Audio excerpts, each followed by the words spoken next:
અમદાવાદમાં એન્ટરટેનમેન્ટ સાથે food court પેરુનું થયું ઉદ્ઘાટન। અમદાવાદમાં પેરુ ફૂડ કોર્ટની શરૂઆત કરાઈ છે। રોજિંદા જીવનમાં વ્યસ્ત રહેતા લોકોને ફ્રેશ થવા માટેનું ઉત્તમ સ્થળ એટલે પેરુ ફૂડ કોર્ટ। તાજગી મૂડ ફ્રેશ કરવાની સાથે કોર્પોરેટ પાર્ટી માટેનું યોગ્ય સ્થળ છે। આ શુભ પ્રસંગે પેરુ ફૂડ કોર્ટના ઓનર પ્રકાશભાઈ અને કિરણબેન હાજર રહ્યા હતા।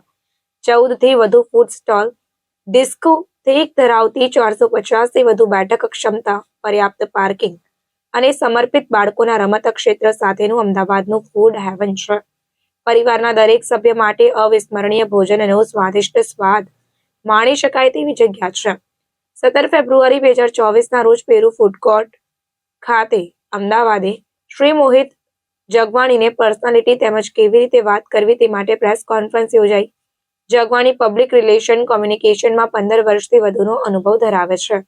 તે લોકોને સર્વગ્રાહી વિકાસ કરવામાં મદદ કરી રહ્યા છે। અહીં તેઓ મોટાભાગે અમદાવાદના યુવાનોને કેવી રીતે પ્રતિભાશાળી અને પ્રભાવશાળી રીતે બોલવું અને તફાવત લાવવું તે અંગે માર્ગદર્શન પણ આપવામાં આવ્યું। આ ફૂડ કોર્ટમાં પ્રેક્ષકોને પણ તેમની પ્રતિભા પ્રદર્શિત કરવાની તક મળશે। અહીં જુદી જુદી એક્ઝિબિશન તેમજ આનંદ પ્રમોદની પણ અલગ અલગ પ્રવૃત્તિઓ કરવામાં આવે છે। અમદાવાદ ખાતેની આ પ્રકારની ફૂડ કોર્ટ હોવી તે ખૂબ જરૂરી છે। મ્યુઝિક કરીએ છીએ અહીંયા, પછી અમુક લોકોને એમ કોમેડી એવું બધું બી અમે રાખીએ છીએ। અને આ અહીંયા અમે બાળકો માટે બી અમે 2-3 દિવસમાં બની જશે એટલે એ બી અમે કરીએ છીએ કે એમને ગેમ જોને જેવું નાનું કરીએ છીએ એટલે નાના બાળકો આવે તો એ બી રમી શકે એવી રીતના। ના એવું નથી, આપણા જે સ્પેશિયલ જે કૂક હોતા હોય એ લોકો જ બનાવીને આપે છે। એનો એના અંદર એવું નથી કે બીજા કોઈ આવીને બનાવીને એને આપે કે એવું કંઈ કરે, એવી રીતના નથી। એના માટે જે જેટલા બી સ્ટોલવાળા છે એ પોતપોતાના એવી રીતના ઇન્ટરવ્યૂ લઈને એમને બોલાવે છે કૂકને, એ પ્રમાણે જ એમની તૈયારી રાખતા હોય છે અને એ પ્રમાણે જ સ્ટાફ રાખતા હોય છે તાકી એ પ્રમાણે કોઈને એવું ના લાગે કે ભાઈ કે અહીંયા અમે ગયા અને અમને એવું ફૂડ મળ્યું કે અમને મજા નહીં આવી, એટલે અહીંયા બેસવું હોય 1-2 કલાક તો એમને ખાય અને મજા આવે અને બીજા લોકોને બી કહે કે નહીં અમે ત્યાં ગયા હતા અમને બહુ સરસ આમ સારું લાગ્યું। સેરેમની કે એનિવર્સરી અને બર્થડે પણ અહીંયા સેલિબ્રેશન કરી શકાય। ફૂડ તૈયાર કરવામાં શું શું ખાસ ધ્યાન રાખવામાં આવે છે જે આરોગ્યલક્ષી બાબત? ફૂડમાં પહેલું તો હાઇજીનને આપણે બહુ જ પ્રાયોરિટી આપેલી છે। અમારા બધા જ સ્ટોલ એવરી 2 ડેઝ આપણે હાઇજીન કરીએ છીએ।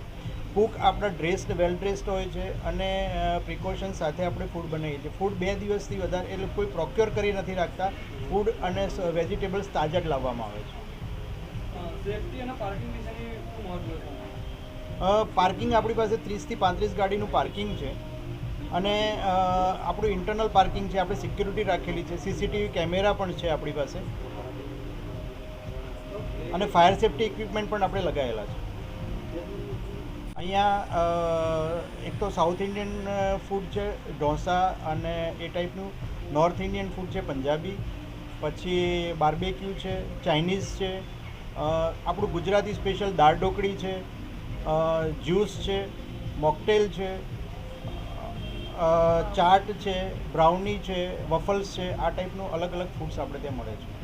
સિટિંગ અરેન્જમેન્ટ કઈ રીતની છે અને પાર્ટી કે ફંક્શન યોજવું હોય તો એના માટેની કોઈ ફેસિલિટી છે? અહીંયા આપણે નીચે લગભગ 300 માણસોનું સિટિંગ કેપેસિટી છે, પ્લસ આપણે 8 સ્પેશિયલ પ્રાઇવેટ ગઝીબો બનાવેલા છે કે જેમાં સ્પેશિયલ પોતાની નાની પાર્ટી બર્થડે સેલિબ્રેશન કરવું હોય તો લોકો કરી શકે।